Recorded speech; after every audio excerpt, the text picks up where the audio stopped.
Welcome to Phasma and Jared's 5-minute reviews. The Dark Lord. The Dark Lord, not the finale as they originally said. They hit that well. I wasn't spoiled on that, unlike Vader's appearance, is when things take a turn in the group's atmosphere. Speaking of Darth Vader, or Vaders as I like to call him, if you're a channel listener, you will know that Doctor Who has failed to bring back characters like Poor Mel Bush. She's just there in 2025 with a bike. In Vader's situation, this is not the case. All Matt Mitchonvetz and Brad Rau needed to do was keep him like he was, just a silent, scary figure, and that was what they did, and it worked. There was a discussion of him talking, especially with the AI situation, which I don't think should be used in Star Wars. Same with Doctor Who, and they have done that in episodes on recent years with Boom and the Robot Revolution, but thankfully here, they didn't need to speak. His breathing speaks for him. He has anger management problems. The main plot is the gang trying to escape Janix with Dran Ross, and everyone has obstacles. The Lawson students and Lucy Vera in one group, whilst the Force Service are in the other group, held back. I wanted to touch on Lawson. He sacrificed himself, but there are theories of him surviving because of the nobody no death row, which is something I often condone. Another thing is that he witnesses Maul push Eco into Vader's path, and those actions might mean something later on, if that's the case. It needs someone to protect that to prove me wrong, as that's the only concern for Series 2, and I'll explain more in my discussion. Do I question Ryan's situation right now? Based, he's a fugitive. Yes, he isn't safe with his mum. Love the action once again. It's one of the strengths of the series. Good versus evil, or evil versus evil.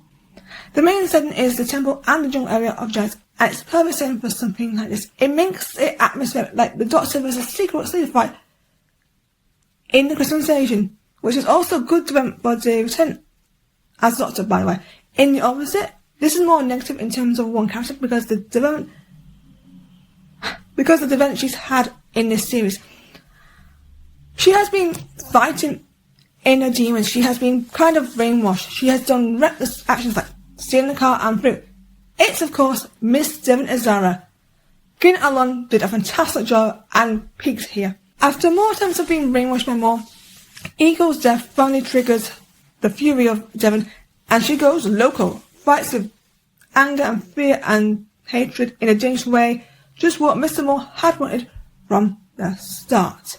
Dennis Tabor was a master as Ego. His captain may have gone out fine, but did his job well based in the direction of the Sims for the death allegations for quite some time until now. Ego's last moment is sad, and it's just shocking even though we don't see the killing blow. It's so heartbreaking. Miss you, Ego.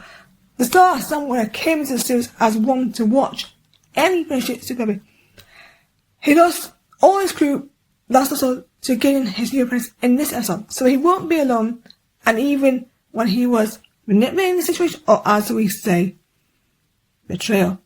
Him watching Devon take on the step in anger is so calculating, but he spoke and he stays from death, which is super fun, as he needs to and won't lose another person he values as important.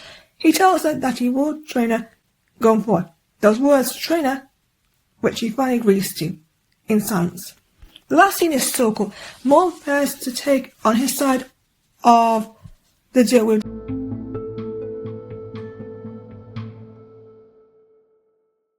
That's it for this 5-minute review. Please like this review and subscribe to the podcast channel to keep up to date with all the latest content. Thank you for listening to Phasma and Jared's, and I'll see you next time. Goodbye, everyone.